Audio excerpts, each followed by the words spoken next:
Hey, it's Birdman. Time for another Arizona White Mountains Community Shout. We're hanging out here in the studio. Of course, we've had snow, so it's starting to feel like, I don't know, we're in the right time of climate season. But, I'm sure we'll go back to 70, 80 degrees in a week or so and have fun. But anyways, we're going to start off this morning with Steve Williams. And what is your position? Now, I know you're not here because of your position, but you got appointed into a position, right? Yeah, last year I was appointed by the governor to be a judge on the Arizona Court of Appeals. So that's what I do for work. Okay, so which is awesome. You were county supervisor here, of course, for District 4. Correct. And we appreciated that. During that time, and maybe even a little before, you started something with a group of people. Tell us about it. Sure, yeah. So in 2013, the Community Fast of Compassion, or the Show Low Community Fast, was started. And it really started with some churches talking about what are some things we can do to unite together. But then we approached the city leadership, the mayor and the city council, and it's kind of morphed into a community event. There are churches that participate, but it's not necessarily church driven, it's community driven. And the way that the Community Fast works is the second week in November each year, the city council proclaims the 1 week as the week of the fast. So this year, in 2020, it's November 8th through the 14th. And people are invited to fast for 1 or 2 meals during that week if they're able. Take the money they would have spent on those meals or more and donate those to a common fund. And then 100% of the monies that are donated are redistributed to organizations here in the community who are in a position to help people over the holidays. So some of the organizations, like every school gets money. White Mountain Women's Club, Shop with the Cop, Meals on Wheels, Walking Down Ranch, VFW. There's, I think, a total of 23 organizations now that those monies are passed on through, right, to help local people in need over the holidays. 100% gets passed through. And this is, I was telling you before we started, I love this because of the fact that, most charities or things like that, you kind of feel like you're asking for somebody to give something that's extra that they have already. And it's like, okay, hey, give us this, your extra, give us your extra, or take something that, and here you're just saying, hey, just don't eat a lunch, maybe 1 or 2 lunches, take that money that you would have spent anyways, fast, take the sacrifice and give it to somebody else. And that to me is I think it makes the impact and you really feel what you're giving. And there's a few benefits to fasting too, and one of them is just what you said. It gives us a chance to feel it physically, and maybe for just a moment or two we begin to know what it feels like for others who may be missing a meal or two out of necessity. Right. Regularly, and so maybe it helps us to empathize with each other a little bit more. For some people, there's a spiritual component to it, and they pray along with it. For others, not so much. There's room for both viewpoints. But 100% of the monies passed on to help local families in need. And you could do it at any bank, and you can do it now online, right? So historically, you could donate at Show Low City Hall or any bank in town here in Show Low. You just go in and say, I want to donate to the Community Fast. But this year, we have a website, and it's showlowcommunityfast.org, and you can donate online through PayPal or a debit or credit card. Very convenient and easy. And also, there's some video tributes, testimonials of organizations who have received funds in the past. Awesome.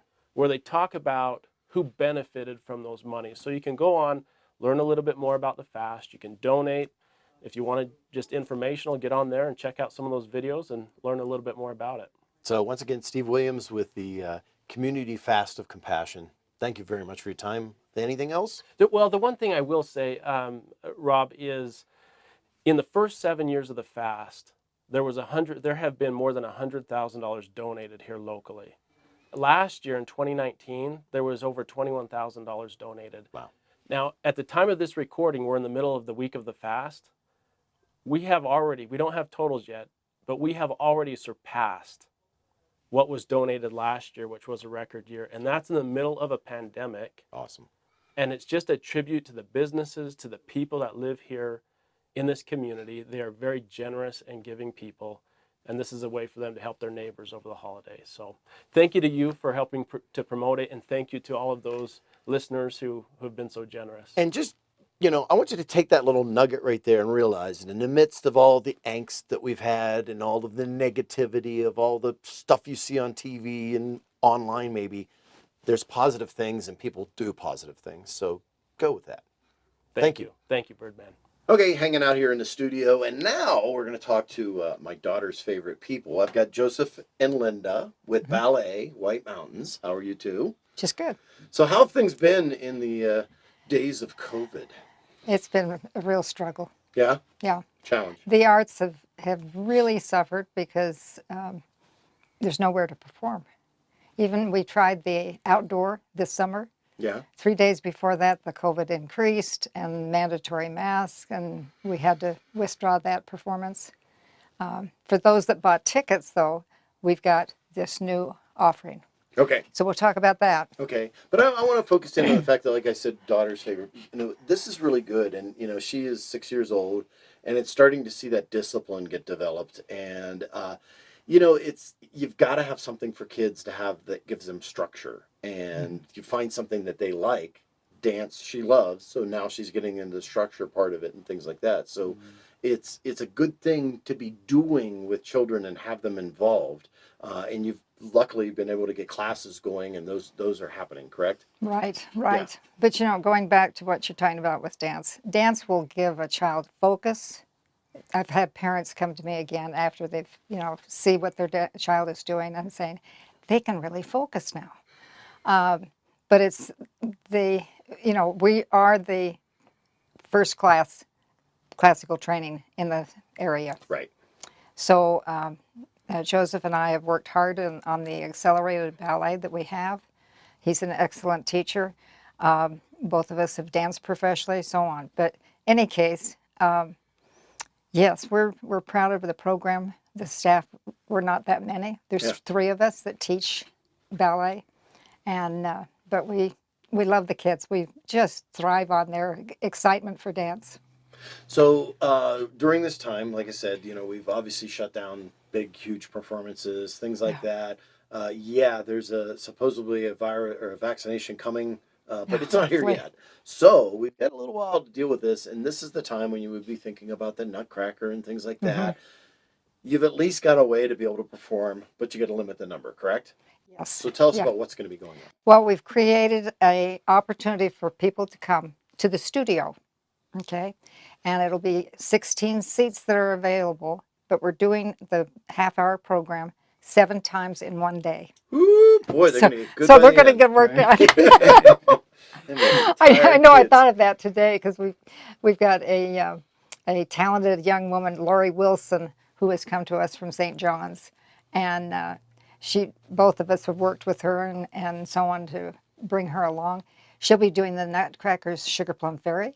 Awesome. So we do have a taste. Good. And a good part. Yeah, right. But we've got about 7 numbers that we'll be doing. Okay. And it gives the youngsters a chance to perform, So tickets are going to be only online. Only online. Only online. Only 16 per time. performance. Yeah. Okay. So starting at 10. Yeah, starting at 10. There's 4 in the morning, 10, 10:30, 11, 11:30, and then 3 more in the afternoon. Okay. So when you go to this website that we're giving you. So the website we're going to put down below, okay, but it is buy, B-U-Y, as in purchase, buy dot tututix, tutu, T-U-T-U, .com, and then you do that / and it's Ballet White Mountains. So like I said, we'll put the link down below. You can click on it, go buy your tickets.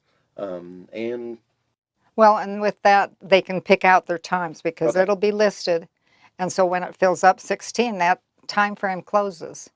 So, by the way, when a child is 3 years old or younger, yes, she can sit on the lap of the parent and there will be no charge. Okay, so you can do that.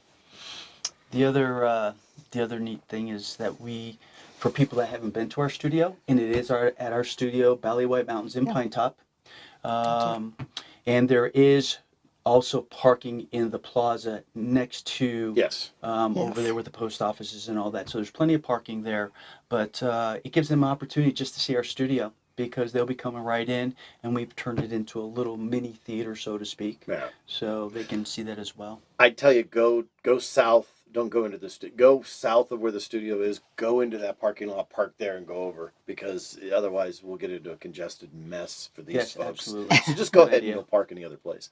Thank Awesome. you. Cool. Anything else? Well, we wanted to say this. It's like when I said the arts are struggling. There are no Broadway shows. Right. Lincoln Center is closed. Right. Ballet Arizona is only doing streamlining. There's no Rockettes. Yeah, there's no Rockettes. So, with this fact, we're trying to make this an opportunity for the community. We got wiped out of an outreach program last spring. We had 700 students coming for Peter and the Wolf. Wow. Yeah. Then we tried it again this summer, and again because of the COVID. Right. But So- we've had the sponsors we've had. We want to again announce them and recognize their Please do. support. And that was Joyce Furniture, Robert Pico with State Farm, Summit Healthcare, Audiology, and also Xanadu Art Gallery up in Pinetop. Right.